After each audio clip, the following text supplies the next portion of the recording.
Corona संक्रमण से जान गंवाने वालों का आंकड़ा मंगलवार को 2 लाख के पार हो गया। इसी के साथ भारत दुनिया का चौथा देश बन गया है जहां इस महामारी के चलते 2 लाख से ज्यादा लोग जान गंवा चुके हैं। अब तक 2,01,165 लोगों की मौत इस महामारी से हुई है।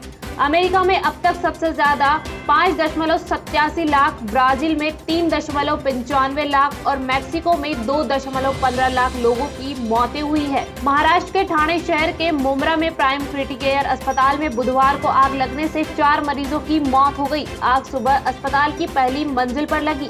आग लगने के बाद मरीजों को दूसरे हॉस्पिटल में शिफ्ट किया जाने लगा। इस दौरान 4 मरीजों की मौत हुई। मौके पर पहुंची दमकल की गाड़ियों ने आग पर काबू पाया। 1 मई से 18 साल से अधिक उम्र के लोगों को वैक्सीन लगवाने की तैयारी जोरों से शुरू हो चुकी है। इसके लिए शासन स्तर से आरोग्य सेतु व कोविन ऐप के माध्यम से आज शाम से वैक्सीन के लिए लोग अपना पंजीयन करा सकते हैं। खास बात यह है कि 1 मई से शुरू होने वाले महा टीकाकरण अभियान के लिए जिले में केवल 5 केंद्र बनाए जाएंगे।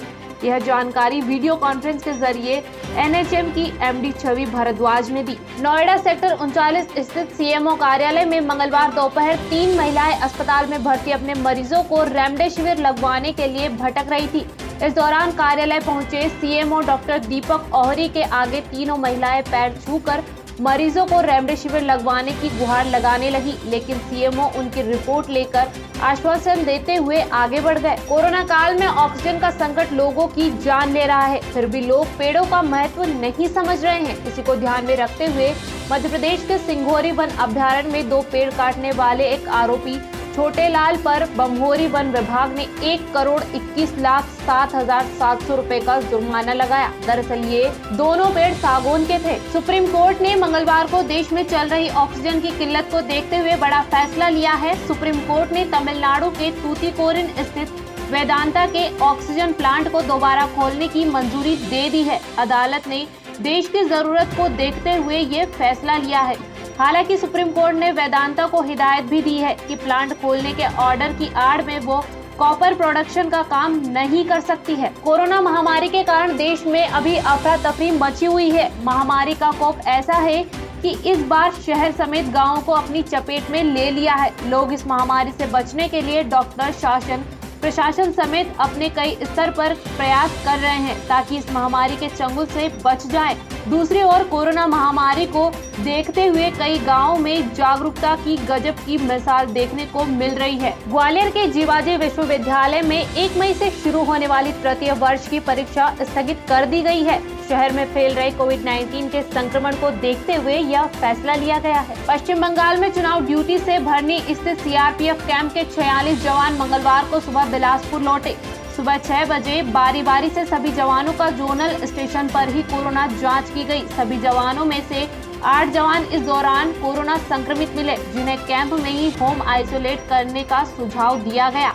सभी का नाम, मोबाइल नंबर भी दर्ज किया गया ताकि प्रतिदिन उनके स्वास्थ्य स्थिति की जानकारी ली जा सके। सुप्रीम कोर्ट ने मंगलवार को कोरोना महामारी के प्रबंधन से संबंधित ऑक्सीजन की कमी और अन्य मुद्दों के मामलों में सुनवाई की। इस दौरान कोर्ट ने वैक्सीन के दाम, टीकों की उपलब्धता, ऑक्सीजन समेत कुछ मुद्दों पर केंद्र सरकार से जवाब मांगा। 3 जजों की बेंच ने कहा कि वह शुक्रवार यानी 30 अप्रैल को दोपहर 12 बजे मामले की सुनवाई करेगी। केंद्र सरकार ने कहा कि वह शुक्रवार तक तमाम मुद्दों पर जवाब दे सकती है। चुनावी राज्य केरल में मतगणना के दिन यानी 2 मई को लॉकडाउन नहीं लगेगा। दरअसल केरल हाईकोर्ट ने 2 मई को लॉकडाउन की मांग करने वाली एक याचिका यह कहते हुए खारिज कर दी है कि चुनाव आयोग राज्य सरकार के इंतजाम पर्याप्त है। कोर्ट ने लॉकडाउन लगाने से इनकार करते हुए कहा कि मतगणना के दिन कोरोना संबंधित प्रोटोकॉल जरूर फॉलो किए जाने चाहिए। दिल्ली हाईकोर्ट ने दिल्ली सरकार से कालाबाजारी करने वालों को हिरासत में लेने के लिए कहा है। कोर्ट ने कहा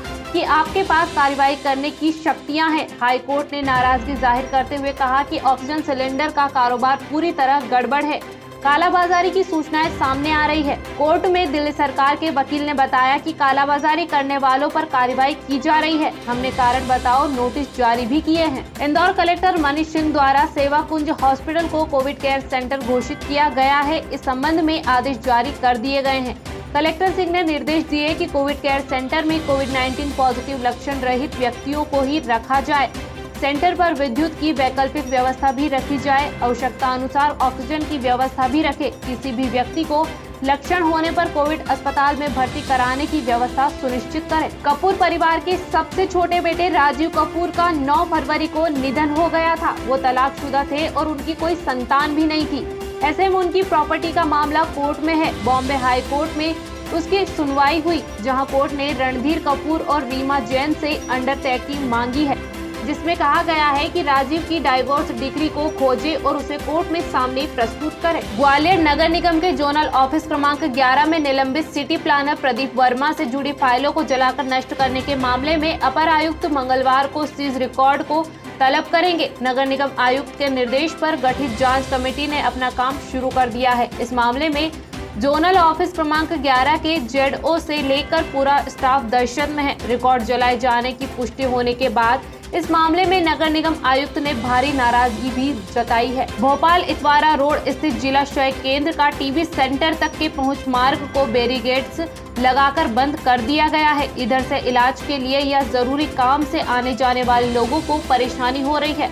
टीबी सेंटर पर 80 से 90 मरीज प्रतिदिन आ रहे थे, अब केवल 8 से 10 मरीज पहुंच पा रहे हैं। लॉकडाउन में जहां देश में कारोबार बंद है, वहीं ऑनलाइन शॉपिंग कंपनी गैर जरूरी सामानों की होम डिलीवरी कर रही है। इससे स्थानीय व्यापारियों का कारोबार ठप हो रहा है। व्यापारियों की मांग पर राज्य शासन ने अब अमेजॉन और फ्लिपकार्ट से गैर जरूरी सामानों की होम डिलीवरी पर रोक लगा दी है। अमेरिका के दूतावास ने मंगलवार को घोषणा की कि उन्होंने कोविड-19 स्थिति के मद्देनजर 3 मई से सभी नियमित वीजा सेवाओं को रद्द कर दिया है।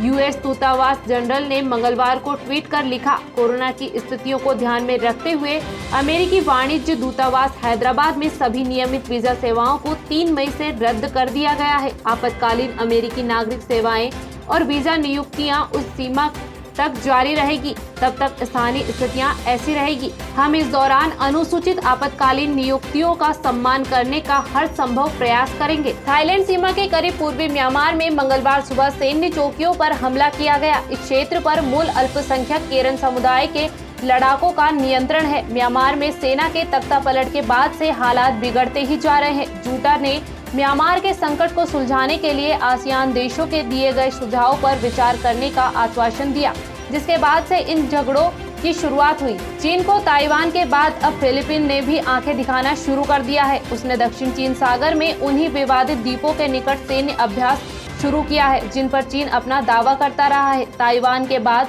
फिलीपीन के इस कदम से चीन पूरी तरह से तिलमिला गया है।